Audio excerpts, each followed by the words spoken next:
So today my talk was about the new low.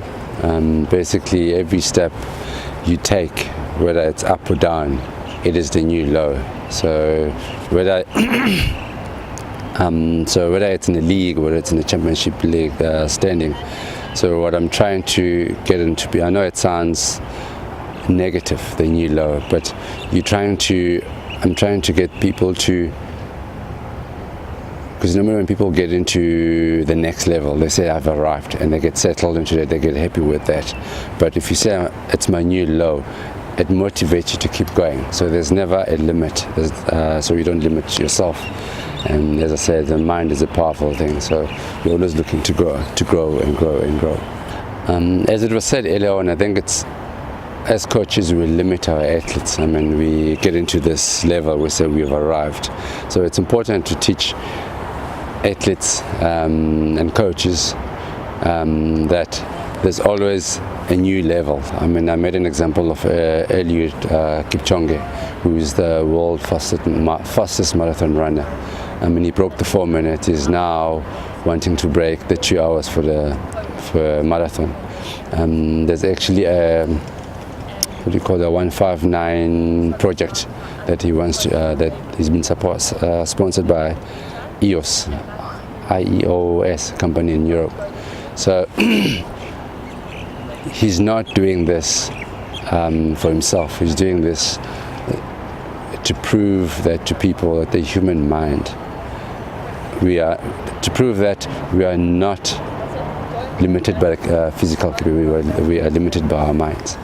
So I think it's just important to just make sure as we get to on top, or what I call the new low, with the will and power, for as long as I can stay there or get even better, you carry on doing that. And I think we're going to just send a message there to the kids to be always, to keep pushing the envelope.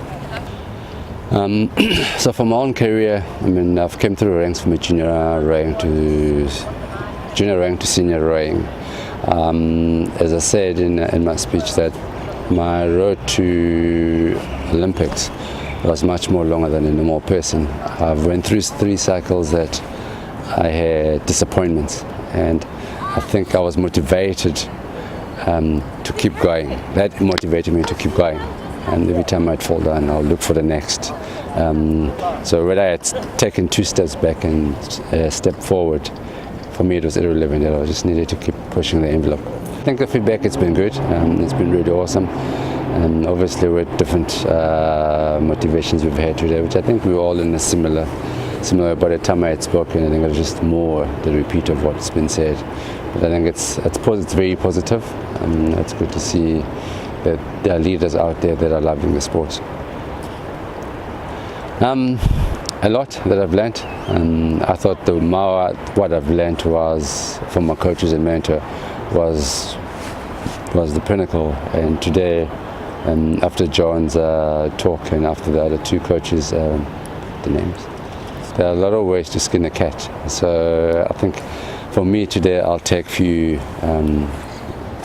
all of it, and obviously see what works for me with the rowers or with others. If I've coached any other sporting code as well, then use it. But it's quite important to teach. It was a good session today for the coaches, because I think we don't realize where we are, that we have such a powerful, what do I call it, powerful influence. Yes, influence into athletes. And so if we are not positive in front of them, we might steer them in the right direction. And the right thing to steer is to mentor these kids, lead by example, and make sure that we make them a better. We make sure that we believe in them, so they believe in themselves, so that they can better themselves. Yes. As a sports lover, I've always been involved with sports, and I'll always be involved in sport.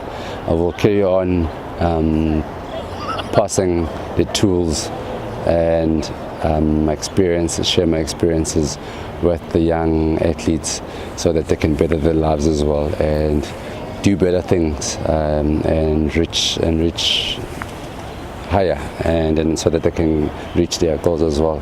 I was helped by Mr. Tom Price, later headmaster, and I think the easiest thing for me is to pay it back.